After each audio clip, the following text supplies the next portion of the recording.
կպատասխանեմ ձեր հարցերին, պարզապես խնդրելու եմ կարճ անդրադառնանք հարցերին։ Տեսեք, հաշվի առնելով, որ այսօր դեկտեմբերի 30-ն է, մեր հայրենակիցներից շատերը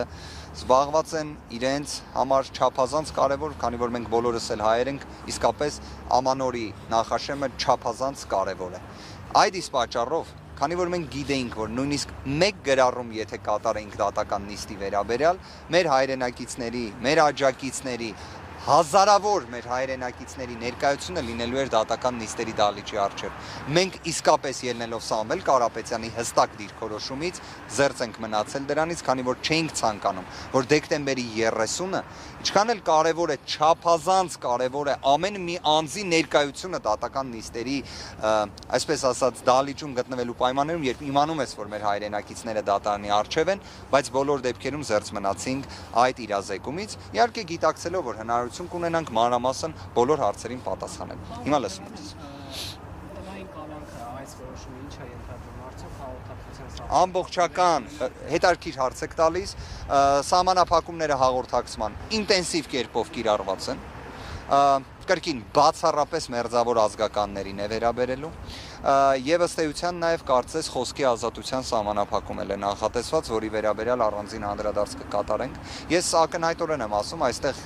որոշումը ամբողջությամբ պարզապես չենք ստացել, քաղվածքով ենք ստացել, դրան ծանոթանալուն պես լրացուցիչ դիրքորոշում կարտահայտենք, այդ թվում վերաքննության կարգով բողոքարկման վերաբերյալ։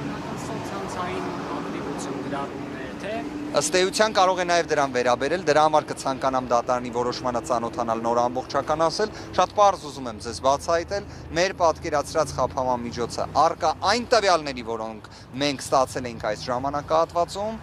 պետք է լիներ պարզապես կալանքի վերացումը։ Իդեպ հենց մեր խնդրամասն էլ այդպիսինն է։ Առաջնային կալանքի ընդհանրապես վերացում։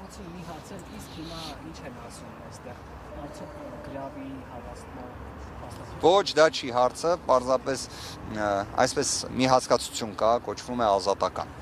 Ցանկացած մեր հայրենակիցով, որ կալանավորումով անցել է, գիտի այդ եզրույթի մասին, ազատականն են լրացնում այն պայմաններում, երբ դատական նիստերի դահլիճից ազատ էր արձակվել։ Այդ ժամանակ ազատական չի լրացվում ԿԿՀ-ում։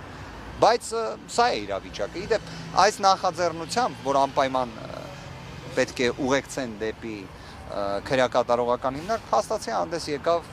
քննչական խմբի ղեկավարը։ Մեղադրող կողմը որոշել է բողոքարկել, կարծես թե, եւ գրավի չափի մասին ինչ կարող եք ասել, որքանով էր օրինաչափ շեմը, որը սահմանվել է։ Գրավի հետ կապված չափը իմ կարծիքով դա գրավի բացակայությունն է Սամվել Կարապետյանի դեպքում։ Մենք խոսում ենք այնպիսի ճանաչում ունեցող անձի մասին, որի պայմաններում իր հեղինակությունը, իր անցած ճանապարհը առավել քան բավարար է ցանկացած ռիսկ զսպելու համար։ Ներողություն եմ խնդրում, զանգ է կարծես